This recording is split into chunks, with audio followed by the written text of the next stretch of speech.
Ahí estaba yo, en la puerta del aeropuerto, con mi maleta en la mano y la emoción de una niña pequeña.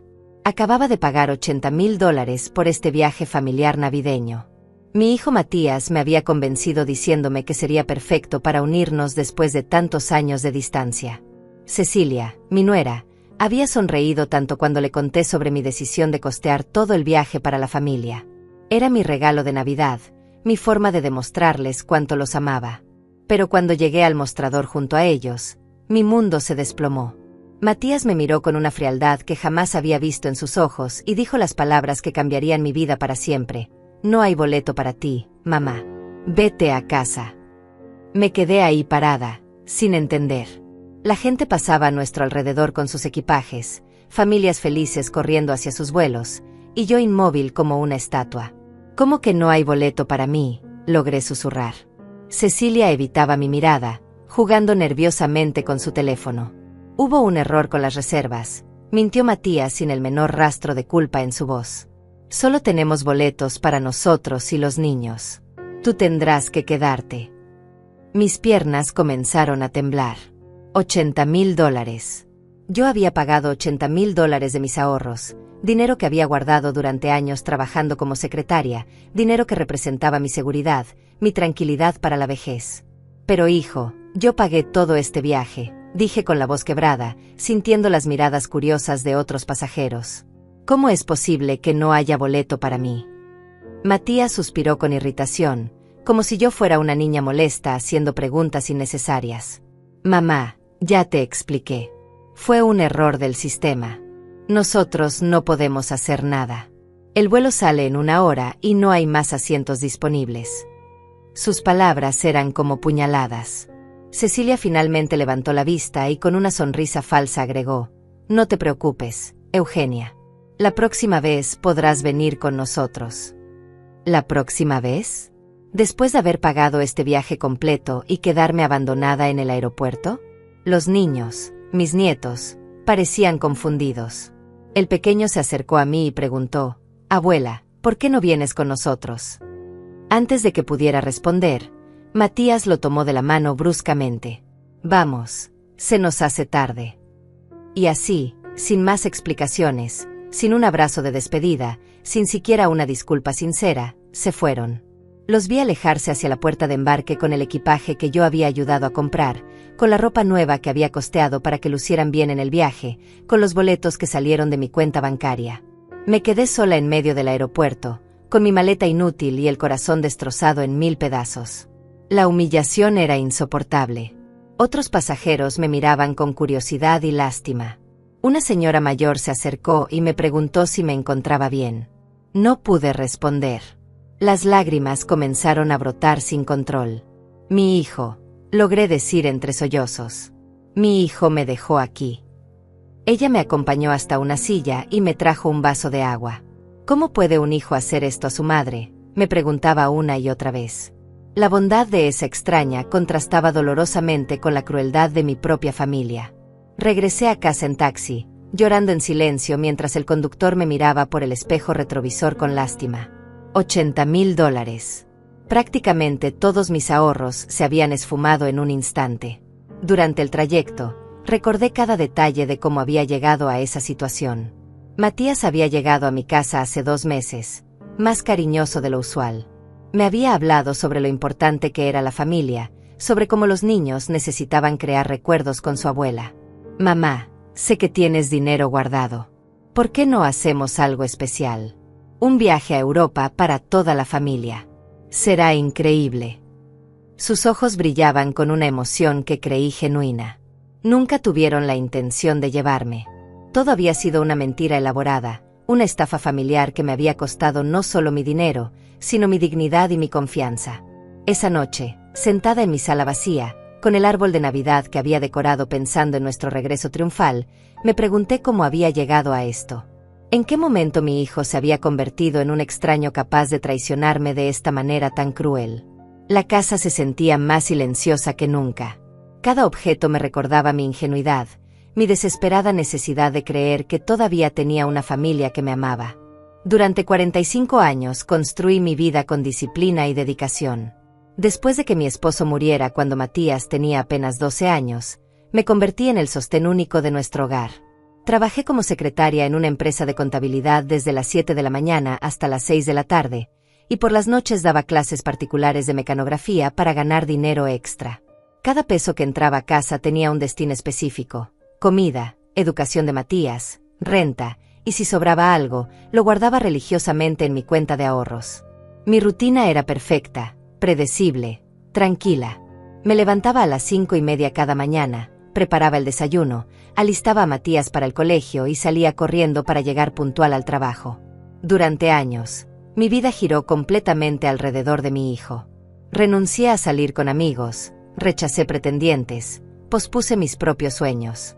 Todo por él. Matías es lo único que importa, me repetía cuando me sentía cansada o sola. Algún día él entenderá todo lo que sacrifiqué por su bienestar. Recuerdo con claridad meridiana el día que se graduó de la universidad. Yo estaba en primera fila, llorando de orgullo mientras él recibía su título de administración de empresas. Había pagado cada semestre con mis ahorros. Había trabajado dobles turnos durante 5 años para que él no tuviera que preocuparse por el dinero. Esa noche celebramos en un restaurante caro, uno de esos lugares elegantes donde nunca había puesto un pie. «Mamá, sin ti nada de esto hubiera sido posible», me dijo tomando mi mano. «Te prometo que ahora yo me haré cargo de ti. Nunca más tendrás que preocuparte por nada». Sus palabras sonaron como música celestial. Los primeros años después de su graduación fueron hermosos. Matías consiguió un buen empleo, se casó con Cecilia, una chica que parecía dulce y respetuosa. Yo pensé que finalmente tendría la familia grande que siempre había soñado. Cuando nacieron los niños, mis nietos, sentí que mi corazón se expandía de felicidad. Por fin podría ser la abuela consentidora que compraba regalos y cocinaba pasteles. Mi casa se llenó de risas los domingos cuando venían a visitarme. Cecilia siempre me trataba con cariño aparente. «Eugenia, usted es como una segunda madre para mí», me decía mientras me ayudaba a servir el almuerzo dominical. «Mis propios padres viven tan lejos que prácticamente usted es toda la familia que tengo aquí». Me emocionaba escuchar esas palabras. Después de tantos años de soledad, tener una nuera que me apreciara se sentía como una bendición del cielo. Incluso llegué a considerarla como la hija que nunca tuve. Durante las cenas familiares, Matías me contaba sobre sus proyectos en el trabajo, sobre sus ambiciones de crecer profesionalmente. «Mamá, estoy pensando en montar mi propio negocio», me comentó una vez mientras cortaba el asado que yo había preparado especialmente para él. «Solo necesito un poco de capital inicial. Nada del otro mundo». Yo asentía orgullosa, admirando su espíritu emprendedor. Mi hijo había crecido, se había convertido en un hombre responsable con metas claras. Los domingos se volvieron sagrados en mi calendario. Despertaba temprano para preparar la mesa con el mantel de encaje que había heredado de mi madre, sacaba la vajilla de porcelana que solo usaba en ocasiones especiales, y cocinaba durante horas los platos favoritos de todos. Sopa de lentejas para Matías, pollo al horno para Cecilia, y para los niños siempre tenía preparadas sus galletas preferidas. La casa se llenaba de aromas deliciosos y conversaciones animadas. «Abuela, ¿me cuentas otra vez la historia de cuando papá era pequeño?», me pedía mi nieta mientras se acurrucaba en mis brazos después del almuerzo. Yo le narraba anécdotas de la infancia de Matías, de sus travesuras, de cómo había sido un niño inteligente y cariñoso. Cecilia sonreía desde el sofá, aparentemente encantada con estas escenas familiares. «Qué suerte tienen mis hijos de tener una abuela tan amorosa», comentaba. Sus palabras me llenaban de satisfacción profunda. Mi rutina semanal incluía ir al mercado los miércoles para comprar todo lo necesario para el domingo familiar. Seleccionaba cuidadosamente las mejores frutas, la carne más fresca, los ingredientes perfectos para consentir a mi familia. El carnicero ya me conocía y siempre apartaba los mejores cortes cuando sabía que venía. «Doña Eugenia, aquí tiene el lomo que me pidió para su hijo», me decía con una sonrisa. Yo pagaba sin regatear, feliz de poder darles lo mejor. Las tardes las dedicaba a coser y tejer. Había hecho mantitas para cada uno de mis nietos cuando nacieron, suéteres para Matías y Cecilia durante los inviernos, y fundas decorativas para todos los muebles de mi casa. Mis manos siempre estaban ocupadas creando algo hermoso para mi familia. «Mamá, tienes un talento increíble», Me felicitaba Matías cuando le mostraba mis últimas creaciones. Deberías vender estas cosas. Pero yo no lo hacía por dinero, lo hacía por amor. Mi casa era mi orgullo. Pequeña pero impecable, cada rincón brillaba de limpieza. Las plantas del jardín florecían bajo mi cuidado constante, los muebles estaban siempre lustrados, y no había una sola mancha en las paredes pintadas de color crema. Su casa es una joya, me decían las vecinas cuando venían a tomar café. Y tenían razón. Había invertido años de esfuerzo en crear un hogar acogedor donde mi familia siempre se sintiera bienvenida. Los viernes por la noche, después del trabajo, me dedicaba a planear las actividades del fin de semana. Revisaba recetas en mis viejos libros de cocina, hacía listas de compras detalladas, y pensaba en pequeñas sorpresas para mis nietos. A veces compraba libros de cuentos nuevos, otras veces ingredientes para hacer su postre favorito. Mi refrigerador siempre estaba lleno de sus bebidas preferidas, y en mi congelador nunca faltaba helado de chocolate. Durante los días laborales, en la oficina, mis compañeras siempre me preguntaban por Matías y su familia. ¿Cómo están tus nietos, Eugenia?, me decían mientras tomábamos café en el descanso. Yo sacaba mi cartera y les mostraba las fotografías más recientes, contándoles cada logro escolar, cada palabra nueva que habían aprendido, cada gracia que habían hecho. «Qué afortunada eres de tener una familia tan amorosa», comentaban.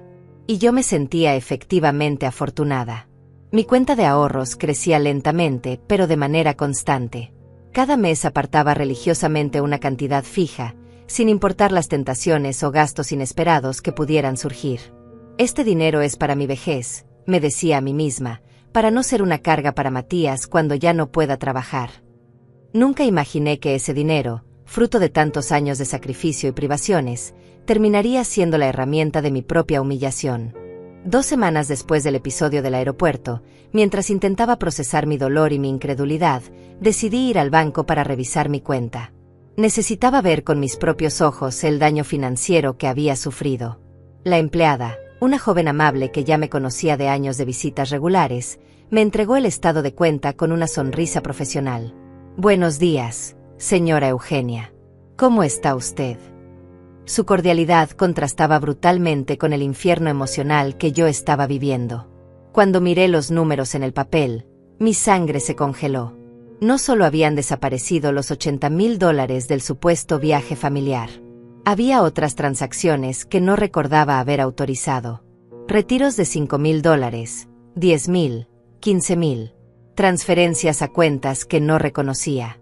Mi corazón comenzó a latir tan fuerte que pensé que se saldría de mi pecho. «Disculpe», le dije a la empleada con voz temblorosa, «¿puede explicarme estas transacciones? No recuerdo haber hecho estos retiros». La chica revisó la pantalla de su computadora con atención. «Señora, según nuestros registros, todas estas transacciones fueron autorizadas con su tarjeta y su firma. Mire, aquí están las copias de los comprobantes». Me mostró una serie de papeles donde efectivamente aparecía mi firma, pero algo se sentía extraño. La letra era similar a la mía, pero había pequeñas diferencias que solo yo podía notar. «¿Podría darme copias de todos estos documentos?», le pedí, tratando de mantener la calma.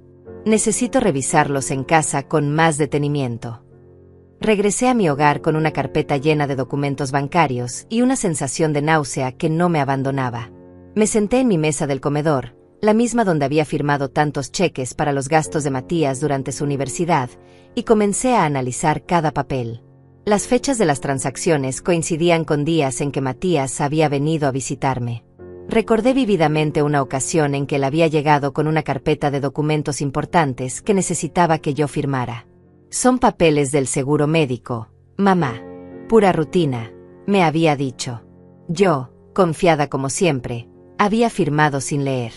Mi mente comenzó a conectar puntos que antes parecían inocentes. Las visitas cada vez más frecuentes de Matías durante los últimos meses. Su insistencia en que yo debería modernizar mis finanzas. Las veces que había tomado mi cartera para buscar una aspirina y la había devuelto minutos después. Las ocasiones en que Cecilia había insistido en ayudarme a organizar mis papeles importantes. «Eugenia, déjeme ayudarla a poner orden en estos documentos. Una persona de su edad no debería preocuparse por estas cosas complicadas», me había dicho con esa sonrisa dulce que ahora me parecía venenosa.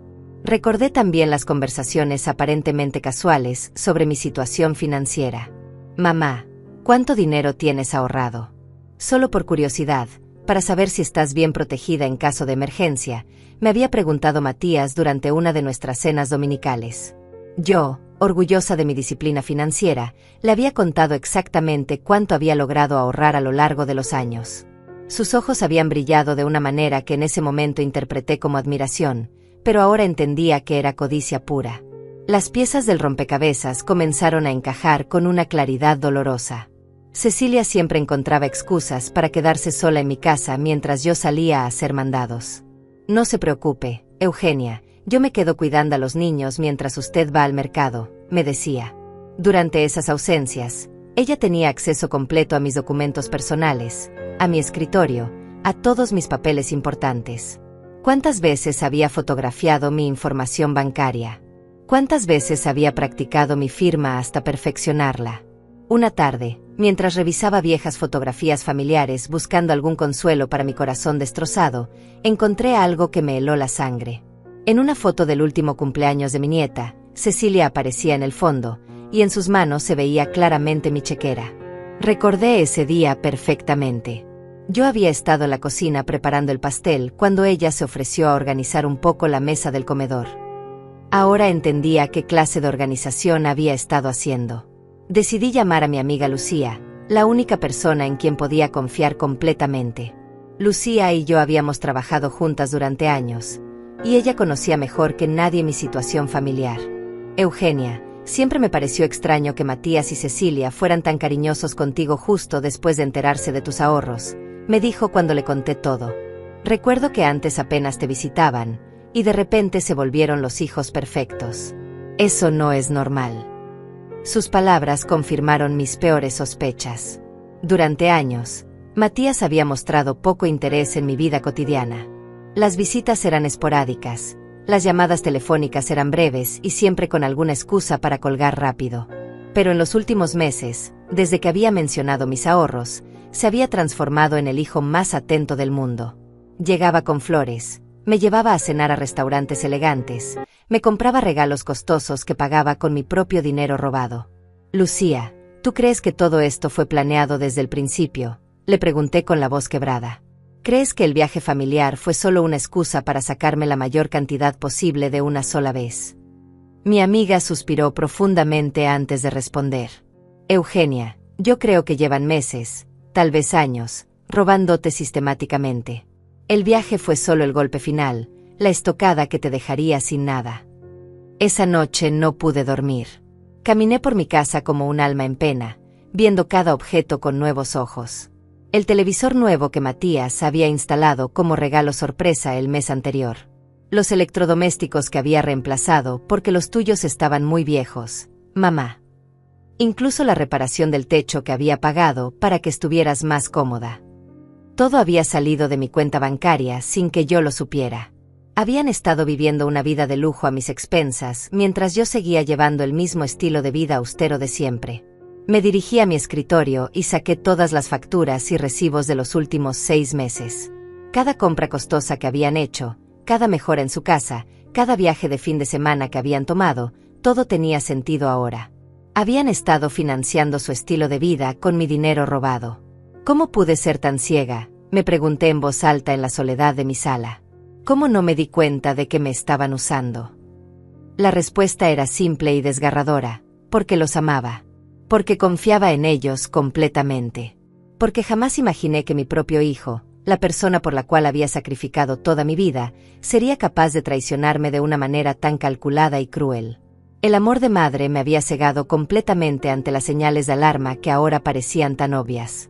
Al revisar mi correo electrónico, encontré mensajes del banco que no había leído. Notificaciones sobre transacciones importantes que requerían mi atención. ¿Cómo no había visto estos avisos? Entonces recordé que Cecilia se había ofrecido a ayudarme con la tecnología y había configurado mi computadora para que los correos del banco fueran directamente a una carpeta especial. Para que no se preocupe con tantos mensajes aburridos, me había dicho. Ahora entendía que habían estado interceptando sistemáticamente cualquier comunicación que pudiera alertarme sobre sus actividades fraudulentas. Durante las noches siguientes, Cuando el silencio de mi casa se volvía ensordecedor, comencé a revivir cada momento de los últimos años bajo una nueva perspectiva. Cada conversación, cada gesto aparentemente cariñoso, cada muestra de afecto de Matías y Cecilia ahora se sentía como una mentira elaborada. Me quedaba despierta hasta altas horas, analizando señales que había ignorado, comportamientos que había justificado por amor maternal y actitudes que había malinterpretado como cariño genuino. ¿Será que mi hijo me había amado alguna vez realmente? ¿O todo había sido una actuación calculada? Esta pregunta me torturaba más que el dinero perdido. Recordé su infancia, cuando yo trabajaba dobles turnos para pagarle clases de inglés, de computación, de música. Recordé las noches en que me quedaba despierta ayudándolo con las tareas mientras mis ojos se cerraban de cansancio. ¿En qué momento ese niño que solía abrazarme y decirme te amo, mamá, se había transformado en el hombre frío que me había abandonado en el aeropuerto? Comencé a recordar situaciones específicas que ahora cobraban un significado siniestro. Hace 6 meses, Matías había llegado con una historia sobre problemas financieros en su trabajo. Mamá, la empresa está pasando por una crisis temporal. Es posible que me reduzcan el salario por unos meses, me había contado con expresión preocupada. Yo, siempre protectora, le había ofrecido inmediatamente ayuda económica. Hijo, yo tengo algunos ahorros. No te preocupes, podemos superarlo juntos. Su rostro se había iluminado, pero ahora entendía que no era de alivio, sino de satisfacción por lo fácil que había sido manipularme. Recordé también las veces que Cecilia había llegado con historias emotivas sobre gastos inesperados. Eugenia, el niño necesita un tratamiento dental especial que no cubre el seguro médico, me había dicho con lágrimas en los ojos. No sabemos cómo vamos a pagarlo. Por supuesto, yo había sacado mi chequera inmediatamente. Los nietos son lo más importante, le había dicho mientras firmaba un cheque por $5,000. Ahora me preguntaba si alguna vez había existido realmente ese tratamiento dental, o si había sido otra mentira para vaciar mi cuenta.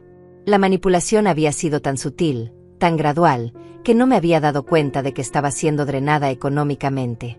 Cada solicitud de ayuda venía acompañada de tanto cariño aparente, tantos abrazos, tantas palabras dulces, que yo me sentía afortunada de poder ayudar a mi familia. Eres la mejor madre del mundo, me decía Matías después de cada transferencia bancaria. No sé qué haríamos sin ti. Esas palabras que antes llenaban mi corazón de felicidad ahora sonaban como el veneno más cruel. Pensé en todos los sacrificios que había hecho durante mi vida por Matías. Las veces que había comido arroz con huevos durante semanas para poder pagarle libros nuevos. Las ocasiones en que había caminado kilómetros bajo la lluvia para ahorrar el dinero del transporte y poder comprarle los zapatos deportivos que tanto quería. Los inviernos en que había usado el mismo abrigo viejo para poder pagarle clases particulares. Todo ese amor, toda esa dedicación, ¿había significado tan poco para él? Recordé el día en que me había enfermado gravemente hace 3 años. Había tenido una neumonía que me mantuvo en cama durante 2 semanas. Matías había venido a visitarme una sola vez, y esa visita había durado apenas 20 minutos. Mamá, tengo mucho trabajo. Cecilia vendrá a cuidarte, me había dicho mientras salía apresuradamente. Cecilia efectivamente había venido, pero ahora me daba cuenta de que sus visitas coincidían con los días en que yo recibía cheques de pensión o tenía dinero en efectivo en casa. ¿Había estado robándome incluso mientras estaba enferma y vulnerable? La soledad de esas semanas de enfermedad contrastaba dolorosamente con la atención excesiva que me habían dado en los meses recientes. Cuando no tenía nada que ganar, yo era prácticamente invisible para ellos. Pero cuando necesitaban acceso a mi dinero, se convertían en la familia más amorosa del mundo. La hipocresía era tan descarada que me preguntaba cómo había podido ser tan ciega. Analicé también las conversaciones que habían tenido sobre mi futuro. En varias ocasiones, Cecilia había mencionado casualmente la posibilidad de que yo me mudara a una residencia para adultos mayores. Eugenia, hay lugares muy bonitos donde usted podría estar más acompañada, me había dicho mientras hojeaba folletos publicitarios que había traído por casualidad. Una persona de su edad necesita cuidados especiales. Yo siempre había rechazado la idea, diciendo que me sentía perfectamente capaz de cuidar mi propia casa. Pero ahora entendía que ellos habían estado planeando deshacerse de mí una vez que hubieran agotado mis recursos financieros.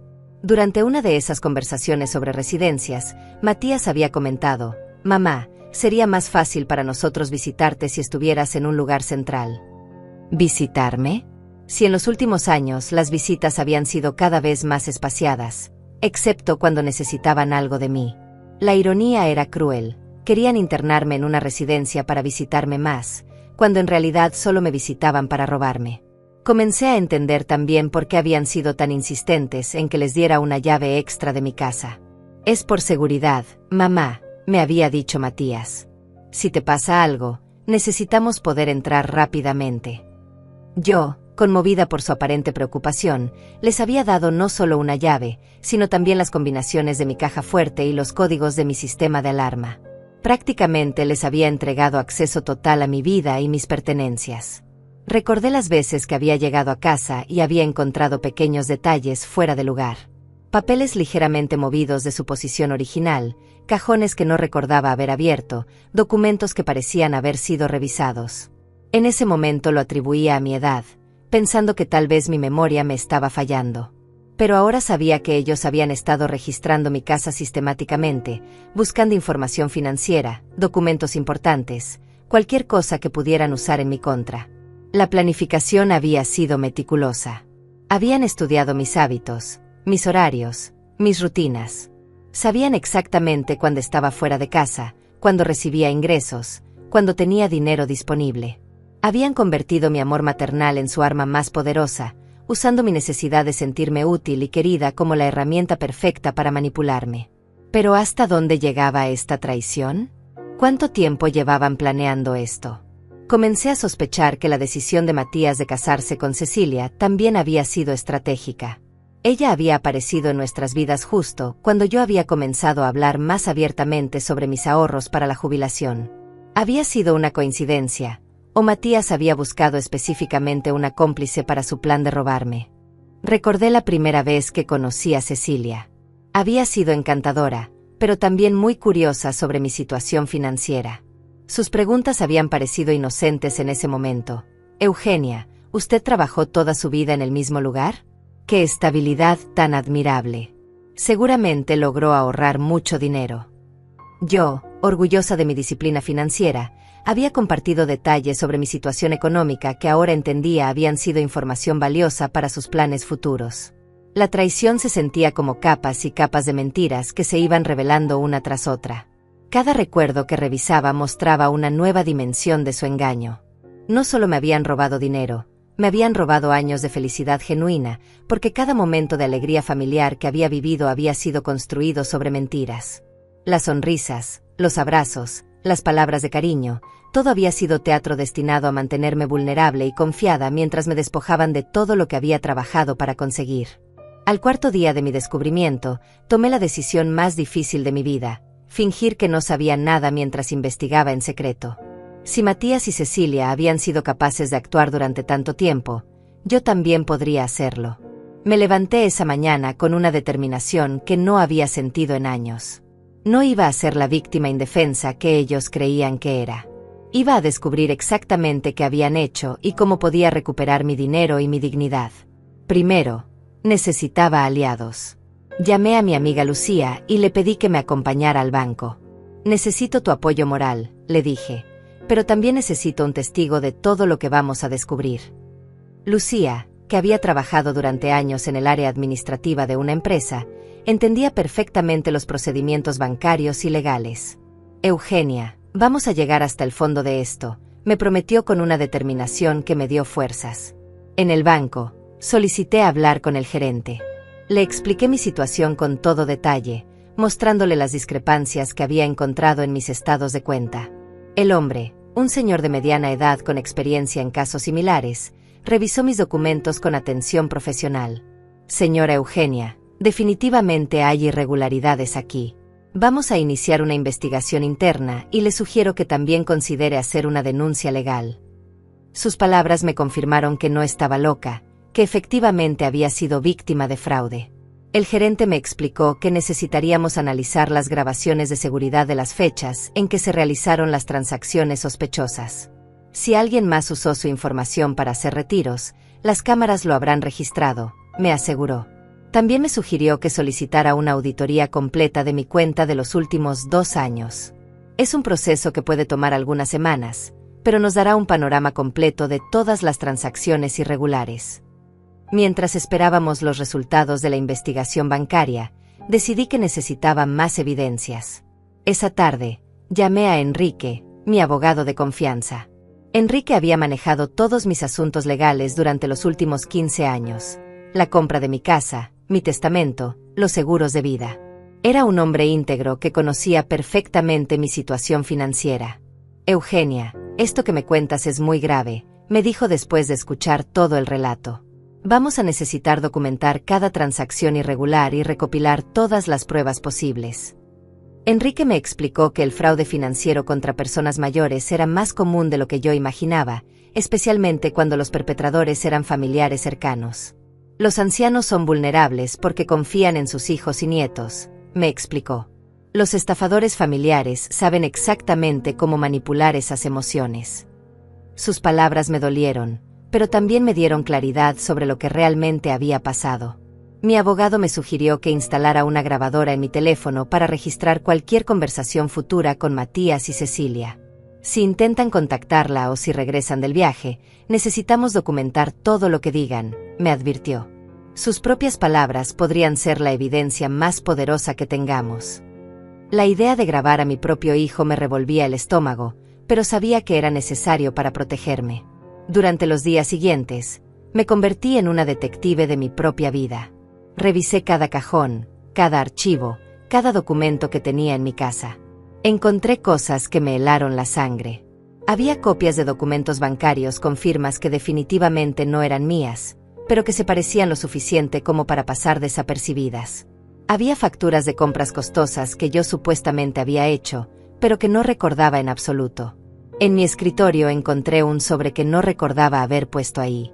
Adentro había fotografías de mi tarjeta de crédito, por ambos lados, incluyendo el código de seguridad.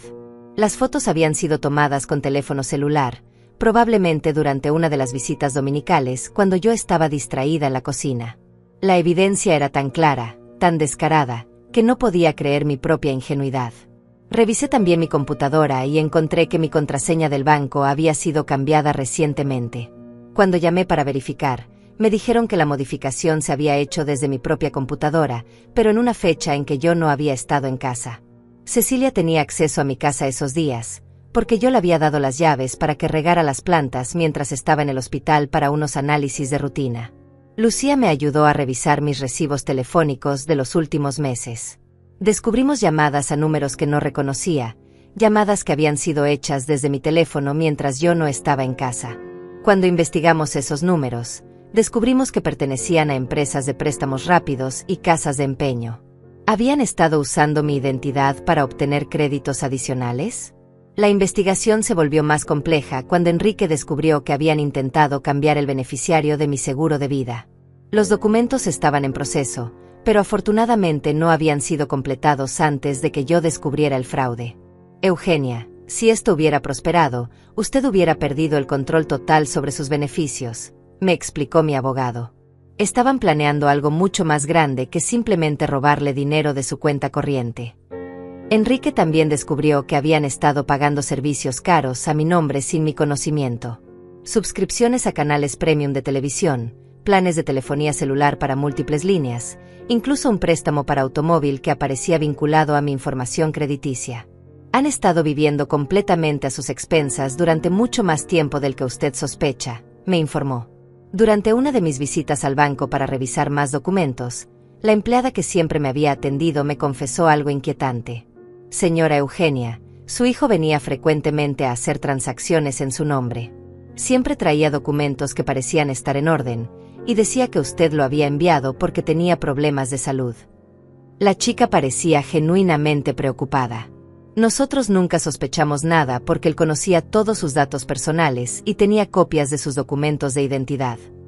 Esta revelación me destrozó emocionalmente, pero también me dio más evidencias. Matías había estado visitando el banco regularmente, haciéndose pasar por mi representante autorizado. Había inventado historias sobre mi supuesta mala salud para justificar por qué yo no podía ir personalmente. La empleada me mostró registros de al menos 12 visitas en los últimos 6 meses, cada una resultando en retiros significativos. Decidí también investigar sus propias finanzas. Con la ayuda de Enrique, descubrimos que Matías y Cecilia habían hecho compras importantes en los últimos meses que no coincidían con sus ingresos declarados. Un automóvil nuevo, renovaciones costosas en su casa, un viaje a Europa el mes anterior al supuesto viaje familiar. Todo pagado con dinero que no podían justificar legalmente. La evidencia más devastadora llegó cuando Enrique consiguió acceso a algunos de sus registros financieros a través de la investigación legal.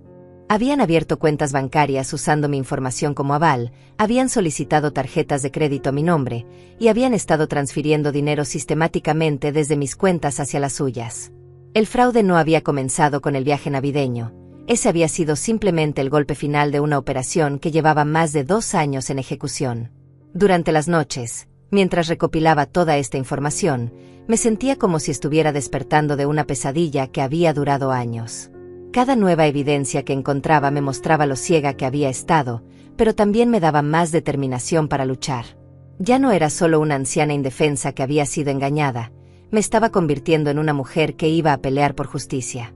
La fase de investigación silenciosa me estaba empoderando de una manera que no había experimentado en años. Por primera vez en mucho tiempo, sentía que tenía control sobre mi propia vida. Matías y Cecilia creían que me habían dejado destruida y abandonada, pero en realidad me habían liberado de las ilusiones que me mantenían vulnerable. Ahora podía ver la realidad con claridad cristalina, y estaba preparándome para el contraataque. El 5.º día de mi investigación silenciosa, mientras revisaba los últimos documentos que Enrique me había traído, recibí una llamada que cambiaría completamente el curso de mi plan. Era de una mujer llamada Elena, que se identificó como investigadora de seguros. Señora Eugenia, hemos estado investigando algunas irregularidades en su póliza de seguro de vida, y necesitamos hablar con usted urgentemente, me dijo con voz profesional pero preocupada. Elena me explicó que alguien había intentado hacer cambios significativos en mi póliza sin mi conocimiento.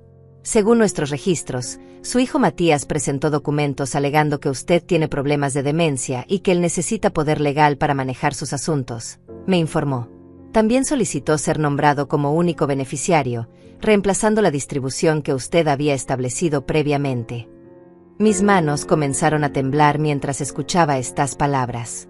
Afortunadamente, continuó Elena, nuestro protocolo requiere verificación directa con el asegurado antes de hacer cambios tan drásticos. Por eso la estamos llamando. Le expliqué brevemente mi situación, y ella me pidió que fuéramos a su oficina inmediatamente. Señora Eugenia, esto es muy serio. Si estos documentos hubieran sido procesados, usted habría perdido completamente el control sobre su póliza de seguros. En la oficina de Elena, me mostraron copias de los documentos que Matías había presentado. Había un reporte médico falso que alegaba que yo sufría de demencia avanzada, firmado por un doctor que yo nunca había visitado. Había documentos legales falsificados que supuestamente me otorgaban incapacidad mental. Y lo más perturbador de todo, había una carta supuestamente escrita por mí, pidiendo que Matías tomara control total de mis finanzas debido a mi deterioro mental progresivo.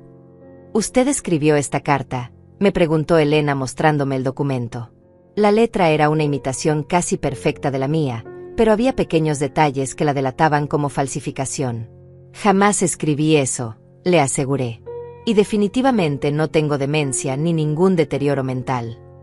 Elena asintió y me explicó que conservaríamos todos estos documentos como evidencia del fraude. Pero Elena tenía más información perturbadora para compartir. Señora Eugenia, su caso no es aislado. En los últimos 6 meses, hemos recibido 3 casos similares donde familiares intentan obtener control sobre pólizas de seguros usando documentos médicos falsificados. Me mostró un archivo que contenía casos parecidos al mío. En todos estos casos, los perpetradores siguieron el mismo patrón. Primero drenaron las cuentas bancarias, luego intentaron obtener control sobre los seguros de vida. La revelación más impactante llegó cuando Elena me contó sobre una investigación más amplia que estaban conduciendo. Creemos que existe una red organizada que se especializa en este tipo de fraude contra personas mayores, me explicó. Su nuera, Cecilia, aparece en otros 2 casos que estamos investigando. Parece que ella ha estado involucrada en esquemas similares con otras familias. Esta información me dejó completamente atónita. ¿Cecilia había hecho esto antes? ¿Con otras familias? Matías sabía sobre sus actividades previas, o él también había sido manipulado por ella. Elena me mostró fotografías de vigilancia donde se veía a Cecilia entrando a oficinas de seguros con documentos, acompañada de hombres mayores que no eran Matías. En estos casos, ella se presentaba como nuera preocupada de hombres viudos que supuestamente necesitaban ayuda para manejar sus finanzas. ¿Está diciendo que mi nuera es una estafadora profesional?, pregunté tratando de procesar esta información abrumadora. Eso es exactamente lo que estamos investigando, confirmó Elena. Y basándonos en los patrones que hemos observado, creemos que su matrimonio con Matías podría haber sido parte de una estrategia a largo plazo para acceder a su dinero. Elena me explicó que necesitarían mi cooperación para tender una trampa cuando Matías y Cecilia regresaran de su viaje. Si logramos que admitan sus intenciones o que intenten proceder con más documentos fraudulentos, tendremos evidencia suficiente para procesar a toda la red, me dijo. ¿Estaría dispuesta a ayudarnos? Por supuesto que acepté. Ya no era solo mi dinero lo que estaba en juego, otras personas mayores estaban siendo victimizadas por la misma red. Durante los días siguientes, Elena y su equipo me entrenaron sobre cómo actuar cuando Matías y Cecilia regresaran.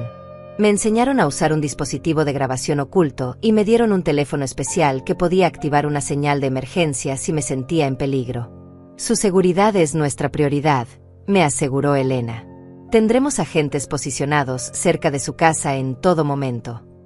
Mientras tanto, seguí recopilando evidencia con la ayuda de Enrique y Lucía. Descubrimos que Cecilia había estado usando múltiples identidades falsas para abrir cuentas bancarias. Tenía al menos 3 tarjetas de identificación diferentes, todas con su fotografía pero con nombres distintos. ¿Cuánto tiempo llevaba operando de esta manera? ¿Cuántas familias había destruido antes que la mía?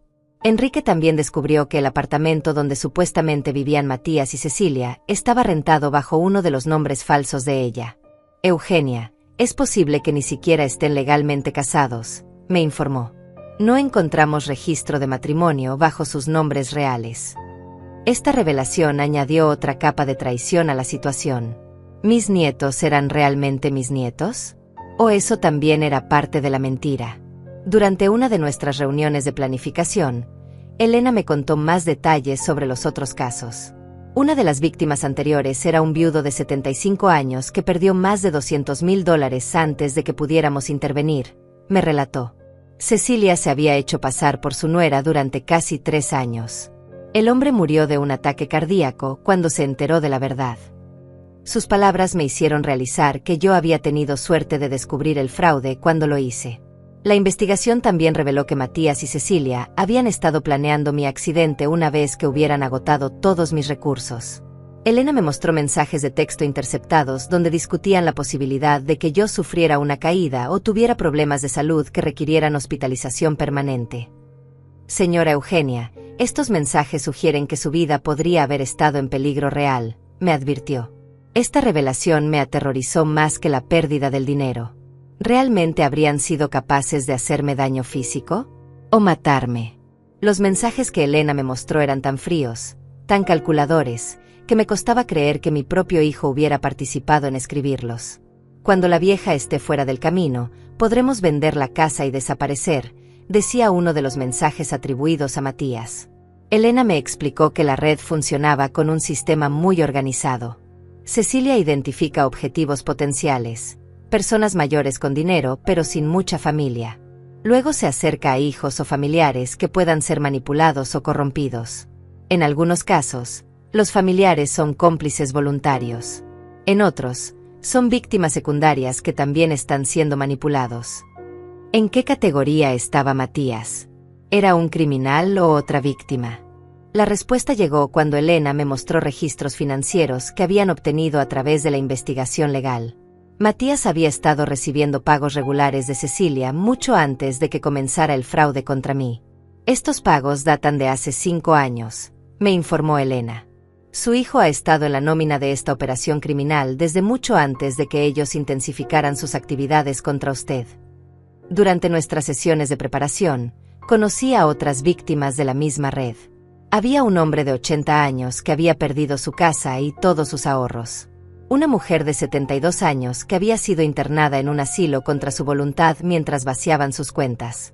Escuchar sus historias me llenó de una furia que nunca había experimentado antes. No era solo lo que me habían hecho a mí, era parte de un patrón sistemático de abuso contra personas mayores. Elena me preparó para diferentes escenarios que podrían desarrollarse cuando Matías y Cecilia regresaran. Es posible que intenten acelerar sus planes cuando se den cuenta de que usted está investigando, me advirtió. Podrían tratar de forzarla a firmar documentos, o incluso amenazarla físicamente. Por eso es crucial que mantenga la calma y siga el protocolo que hemos establecido. También me entrenaron sobre cómo obtener confesiones grabadas sin despertar sospechas. La clave está en hacer las preguntas correctas de manera casual, me explicó un especialista en interrogatorios. Deje que ellos se incriminen solos. La gente culpable tiende a sobreexplicar cuando se sienten acorralados.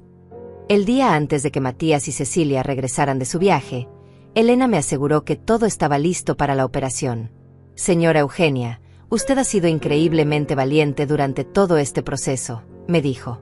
Mañana vamos a cerrar esta red criminal de una vez por todas, y usted va a recuperar no solo su dinero, sino también su dignidad y su paz mental. 3 semanas después del episodio del aeropuerto, escuché el ruido familiar del auto de Matías estacionándose frente a mi casa. Mi corazón comenzó a latir aceleradamente, pero esta vez no era de emoción por verlos, sino de nerviosismo por lo que estaba a punto de suceder. Durante estas semanas de investigación, había descubierto mucho más de lo que jamás imaginé posible. Ahora tenía todas las cartas en mis manos, y ellos no tenían idea de lo que los esperaba. Me asomé discretamente por la ventana y los vi bajando del automóvil con sus maletas, bronceados y relajados después de su viaje europeo pagado con mi dinero robado. Cecilia llevaba un vestido verde nuevo que probablemente había comprado en París, y Matías tenía puesta una chaqueta de cuero que jamás había visto antes. Los niños corrían hacia la puerta principal con emoción, cargando bolsas llenas de souvenirs que habían comprado con mi dinero. La ironía era tan cruel que casi me hizo vomitar. Respiré profundamente y activé el dispositivo de grabación que Elena me había dado. El plan era simple pero efectivo. Actuar como la anciana confundida y dolida que ellos esperaban encontrar, mientras los guiaba sutilmente hacia confesiones incriminatorias. Elena y su equipo estaban posicionados en vehículos cercanos, listos para intervenir si la situación se volvía peligrosa. Abrí la puerta con una expresión de dolor y confusión que había practicado frente al espejo durante días. Matías, Cecilia, dije con voz temblorosa, pensé que nunca los volvería a ver. Los niños corrieron hacia mí para abrazarme, y por un momento mi corazón se ablandó. Ellos eran inocentes en todo esto, víctimas de los adultos que deberían protegerlos. Hola mamá, dijo Matías con una sonrisa que ahora me parecía completamente falsa.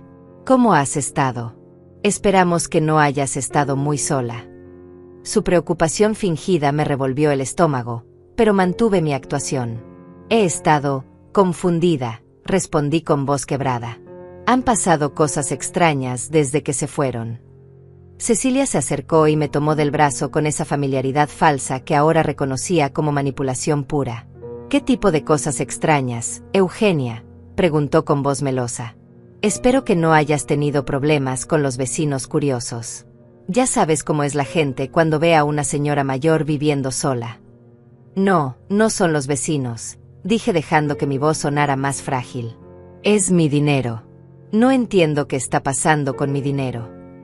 Vi cómo Matías y Cecilia intercambiaron una mirada rápida, apenas perceptible, pero yo estaba observando cada microexpresión en sus rostros. ¿Tu dinero?, preguntó Matías con tono condescendiente. Mamá, ya hablamos sobre esto antes del viaje. A veces la edad nos hace olvidar cosas o confundir los números. ¿Has estado revisando tu cuenta bancaria otra vez? Su actitud paternalista me encendió de rabia por dentro, pero mantuve mi fachada vulnerable. Sí, fui al banco, admití con voz temblorosa. Y no entiendo por qué hay tantos retiros que no recuerdo haber hecho. La empleada me mostró documentos con mi firma, pero yo no recuerdo haber firmado nada de eso. Estaba plantando las semillas para que ellos se sintieran obligados a explicar las transacciones fraudulentas. Cecilia se sentó a mi lado en el sofá y tomó mis manos con falsa compasión. Eugenia, querida, esto es exactamente lo que hemos estado discutiendo Matías y yo. Estamos preocupados por tu memoria. Has estado haciendo cosas y luego no las recuerdas. Sus palabras eran como veneno envuelto en miel. ¿Cosas como qué?, pregunté fingiendo confusión genuina. Esta era la pregunta clave que Elena me había enseñado a hacer. Los criminales siempre necesitan justificar sus mentiras con más mentiras, y cada explicación falsa los hundiría más profundo. Matías se aclaró la garganta y se sentó en la silla frente a mí. Mamá, el mes pasado nos llamaste llorando porque necesitabas dinero urgentemente para una emergencia médica. Nos pediste que fuéramos al banco contigo para hacer retiros. ¿No lo recuerdas? Su capacidad para mentir con tanta naturalidad me sorprendió, incluso después de todo lo que había descubierto. ¿Una emergencia médica?, repetí con genuina confusión, porque efectivamente no recordaba nada de eso. ¿De qué tipo? ¿Cuándo fue eso? Vi cómo Cecilia le hacía una seña casi imperceptible a Matías, como diciéndole que continuara con la mentira. Fue cuando tuviste esos dolores en el pecho, intervino Cecilia con una actuación convincente. Estabas tan asustada que insististe en que necesitabas sacar dinero para pagar tratamientos privados porque no confiabas en el seguro médico. Nosotros tratamos de tranquilizarte, pero tú insististe. Su habilidad para crear historias detalladas sobre eventos que nunca habían ocurrido era aterradora. Además, añadió Matías, has estado hablando sobre regalar dinero a organizaciones benéficas. El mes pasado donaste $15,000 a una fundación para niños. Tampoco recuerdas eso. Otra mentira elaborada para justificar el dinero que habían robado. Me quedé en silencio por un momento, fingiendo que estaba tratando de recordar estos eventos ficticios. En realidad, estaba grabando cada palabra de sus mentiras. No recuerdo nada de eso, dije finalmente con voz preocupada. Están diciendo que estoy perdiendo la memoria. No queremos asustarte, mamá, dijo Matías con falsa gentileza, pero sí estamos preocupados.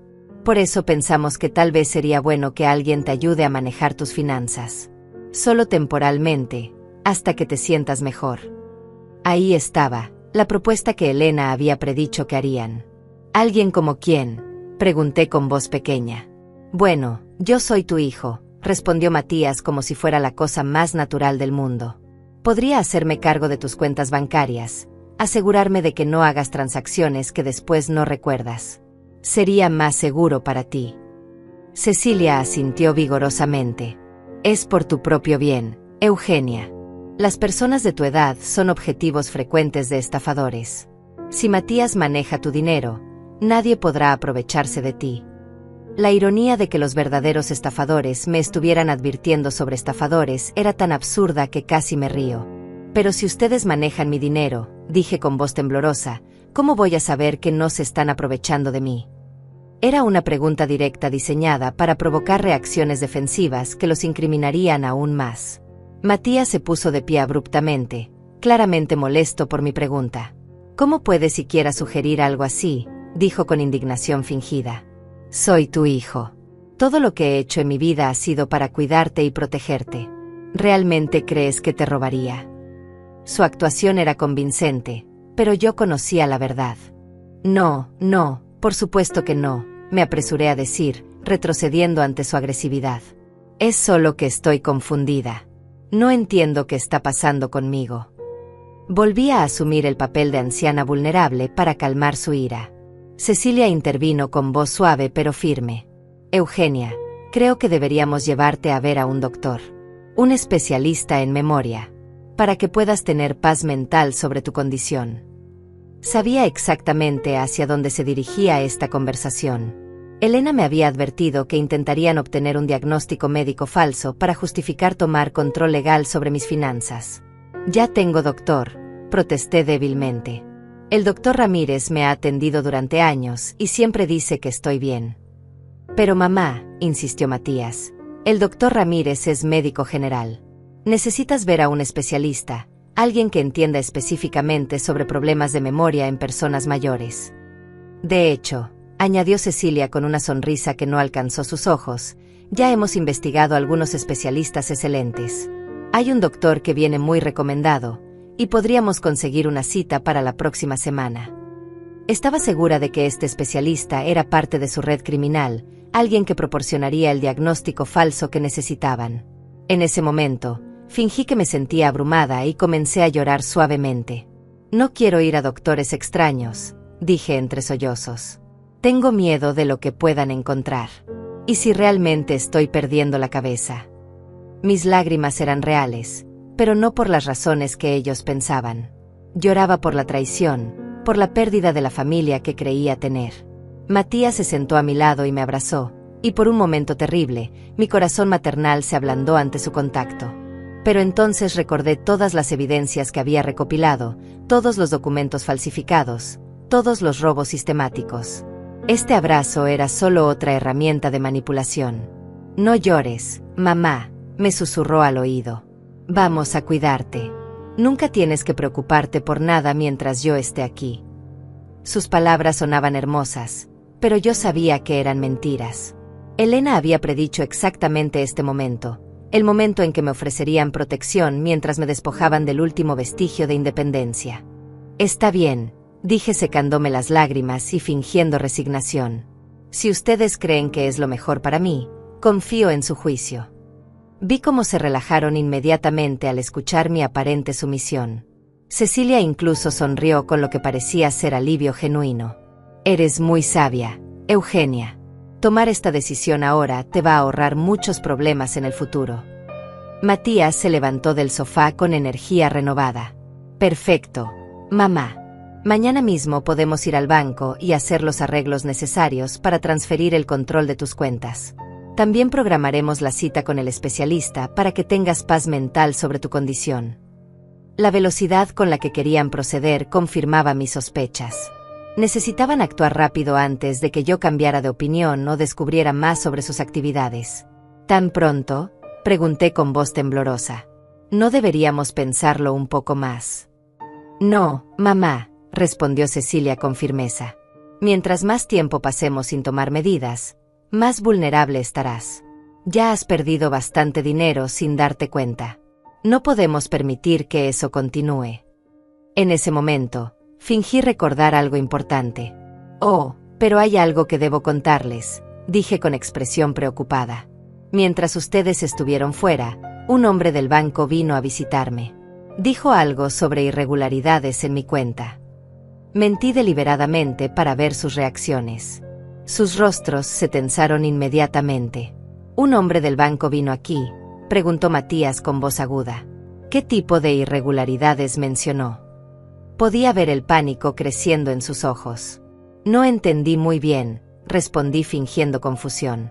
Habló sobre transacciones que no coincidían con mis patrones habituales o algo así. Me dijo que podría ser víctima de fraude. Cecilia y Matías intercambiaron miradas alarmadas. Mamá, espero que no le hayas dado ninguna información a ese hombre, dijo Cecilia con urgencia. Los estafadores frecuentemente se hacen pasar por empleados bancarios para obtener datos personales de personas mayores. Su capacidad para proyectar sus propios crímenes sobre otros era asombrosa. Le dije que tenía que preguntarles a ustedes primero. Mentí. Él dijo que regresaría la próxima semana para hablar conmigo nuevamente. Vi cómo el pánico se intensificaba en sus expresiones. Estaban calculando mentalmente cuánto tiempo tenían antes de que su esquema fuera descubierto por las autoridades bancarias. Definitivamente es un estafador, declaró Matías con convicción forzada. Mamá, bajo ninguna circunstancia debes hablar con esa persona cuando regrese. Los empleados bancarios reales no hacen visitas domiciliarias a menos que sea una emergencia extrema. Su desesperación por controlar la narrativa era palpable. Pero él tenía identificación del banco, insistí, añadiendo más presión a su paranoia. Y conocía detalles específicos sobre mis cuentas. La identificación se puede falsificar fácilmente, respondió Cecilia rápidamente. Y si alguien tiene acceso a tu información bancaria, podrían conocer esos detalles sin ser empleados legítimos. En ese momento, decidí aumentar la tensión aún más. Él también mencionó algo sobre investigar a personas que tienen acceso a mi información financiera, dije observando cuidadosamente sus reacciones. Dijo que los casos de fraude familiar están aumentando y que tenían que verificar a todas las personas que manejan asuntos financieros de adultos mayores. El color se drenó completamente del rostro de Matías. ¿Mencionó específicamente el fraude familiar?, preguntó con voz estrangulada. Sí, confirmé. Dijo que los hijos y nueras son frecuentemente los perpetradores porque tienen fácil acceso a documentos e información personal. Cada palabra que decía era como un clavo en el ataúd de su compostura. Cecilia comenzó a caminar nerviosamente por la sala. Eugenia, esto es muy preocupante. Si hay investigadores haciendo preguntas sobre tu familia, podrían estar tratando de crear problemas donde no los hay. Su intento de minimizar la situación era desesperado. Tal vez deberíamos consultar con un abogado antes de hablar con cualquier investigador. ¿Un abogado?, repetí con sorpresa fingida. ¿Por qué necesitaríamos un abogado si no hemos hecho nada malo? La pregunta los puso en una posición imposible. Si decían que necesitaban protección legal, estarían admitiendo implícitamente que había algo que ocultar. Si decían que no la necesitaban, parecería sospechoso que hubieran sugerido consultar con uno. Matías trató de recuperar el control de la conversación. No es que hayamos hecho algo malo, mamá. Es solo que los investigadores a veces malinterpretan situaciones inocentes. Si nosotros te hemos ayudado con transacciones bancarias en el pasado, podrían verlo como sospechoso sin entender el contexto completo. ¿Qué tipo de contexto?, pregunté con inocencia estudiada. Era otra pregunta diseñada para forzarlos a elaborar sus mentiras. Bueno, comenzó Cecilia, claramente improvisando, como cuando te ayudamos a hacer esas donaciones caritativas que querías hacer. O cuando te acompañamos al banco para los retiros de emergencia médica. Un investigador podría pensar que te estábamos presionando, cuando en realidad solo estábamos ayudándote a hacer lo que tú querías hacer. En ese momento, el teléfono sonó. Era parte del plan de Elena, una llamada programada para aumentar la presión psicológica. ¿Contesto?, pregunté mirándolos nerviosamente. No, dijeron ambos al unísono, lo cual fue muy revelador. Déjalo sonar, añadió Matías. Podría ser ese supuesto investigador bancario tratando de presionarte. El teléfono sonó varias veces antes de detenerse, pero pocos minutos después comenzó a sonar nuevamente. Parece urgente, comenté. Tal vez debería contestar. Absolutamente no, insistió Cecilia con voz firme. Si es realmente importante, dejarán un mensaje. Su negativa a permitirme contestar el teléfono reveló claramente su intención de aislarme de cualquier contacto externo que pudiera interferir con sus planes. Elena había predicho exactamente esta reacción. Los criminales siempre tratan de controlar la comunicación de sus víctimas para mantener su influencia. Después de que el teléfono dejó de sonar, Matías se acercó a mí con determinación renovada. Mamá, creo que deberíamos acelerar nuestros planes. En lugar de esperar hasta mañana, ¿por qué no vamos al banco esta tarde? Podemos arreglar todo antes de que ese supuesto investigador cause más confusión. Esta tarde, repetí con sorpresa genuina. Su prisa era tan obvia que incluso alguien verdaderamente confundido se daría cuenta. ¿No es muy apresurado? Ni siquiera he tenido tiempo de procesar todo lo que me están diciendo sobre mi memoria. Es precisamente por eso que necesitamos actuar rápido, insistió Cecilia. Mientras más tiempo pases preocupándote por estos temas, más estrés te causará. Una vez que Matías esté manejando tus finanzas, podrás relajarte y no preocuparte por nada de esto nunca más. La ironía de sus palabras era casi cómica. Me estaban diciendo que robarme completamente mi independencia financiera me daría paz mental. Pero, objeté débilmente, ¿no debería entender mejor qué documentos estaría firmando? Mi amiga Lucía siempre dice que nunca se debe firmar nada sin leerlo cuidadosamente. Al mencionar a Lucía, vi cómo se tensaron nuevamente. ¿Le has contado a Lucía sobre tus problemas de memoria?, preguntó Matías con voz tensa.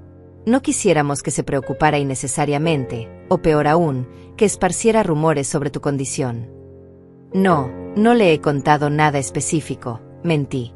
Solo le mencioné que me sentía confundida últimamente. En realidad, Lucía sabía todo sobre la investigación y estaba esperando mi señal para intervenir si fuera necesario. Bien, respondió Cecilia con alivio evidente. Es mejor mantener estos asuntos en familia hasta que tengamos todo resuelto. No queremos que los vecinos o amigos comiencen a hacer preguntas o a interferir con decisiones que son puramente familiares. Su insistencia en el secreto era otra señal de alarma clásica. Elena me había enseñado que los estafadores siempre tratan de aislar a sus víctimas de sus sistemas de apoyo. Al mantenerme alejada de Lucía y otros amigos, sería más fácil manipularme sin interferencia externa. En ese momento, decidí que tenía suficiente evidencia grabada para proceder con la siguiente fase del plan. Está bien, dije con resignación fingida. Si ustedes creen que ir al banco esta tarde es lo mejor, confío en su juicio. Solo espero que estén haciendo esto porque me aman y no por alguna otra razón. La culpabilidad que se reflejó momentáneamente en sus rostros fue casi satisfactoria. Pero se recuperaron rápidamente. Por supuesto que es porque te amamos, mamá, dijo Matías acercándose para abrazarme nuevamente. Todo lo que hacemos es para protegerte y cuidarte. Mientras me abrazaba, discretamente activé la señal de emergencia en el dispositivo que Elena me había dado. Era hora de que aparecieran los verdaderos profesionales. 5 minutos después de activar la señal de emergencia, escuchamos el ruido de varios automóviles estacionándose frente a mi casa. Matías y Cecilia se dirigieron inmediatamente hacia la ventana con expresiones de pánico creciente.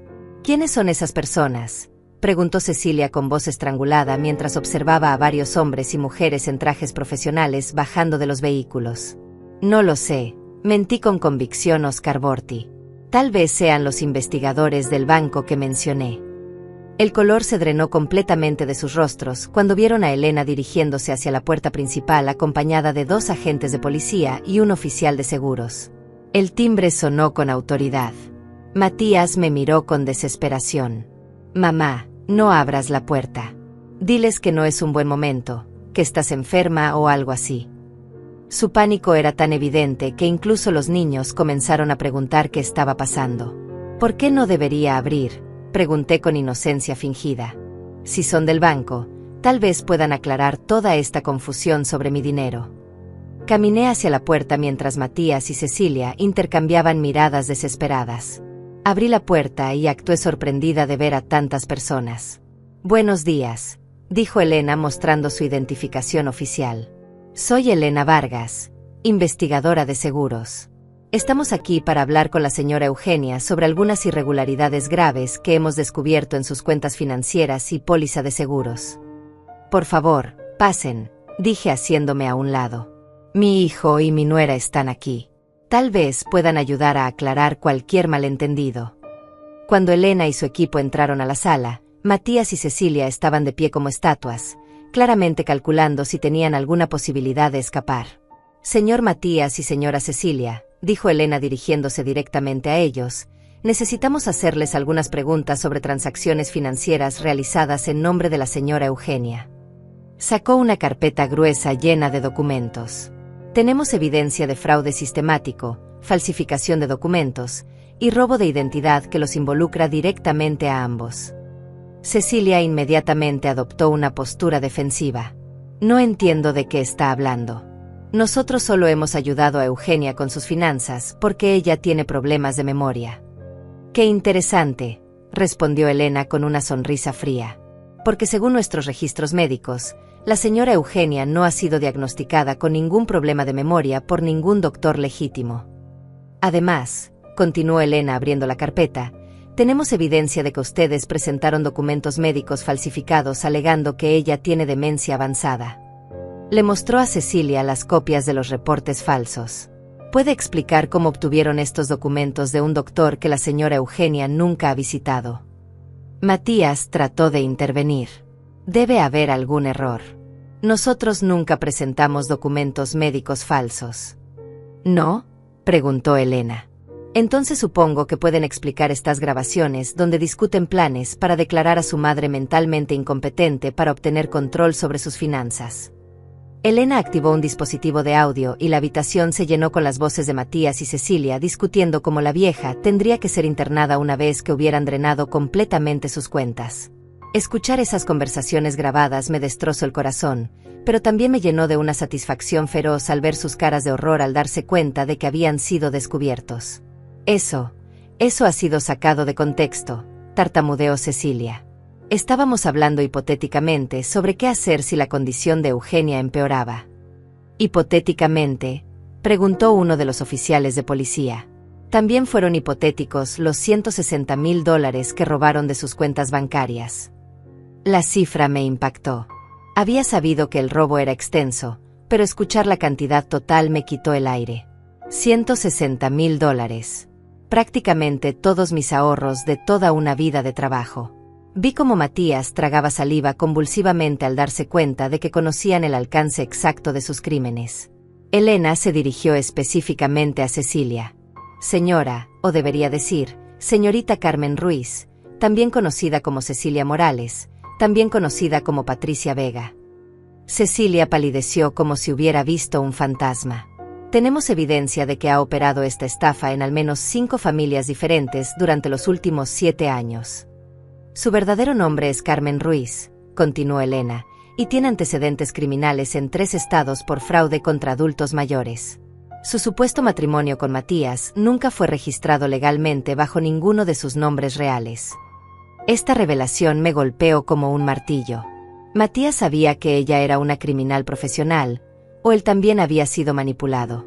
La respuesta llegó cuando Elena mostró transferencias bancarias que documentaban pagos regulares de Carmen a Matías que databan de 5 años atrás, mucho antes de que comenzara el fraude contra mí. Señor Matías, dijo Elena, usted ha estado recibiendo pagos de esta organización criminal durante años. ¿Puede explicar por qué Carmen le ha estado pagando $20,000 mensuales desde 2020?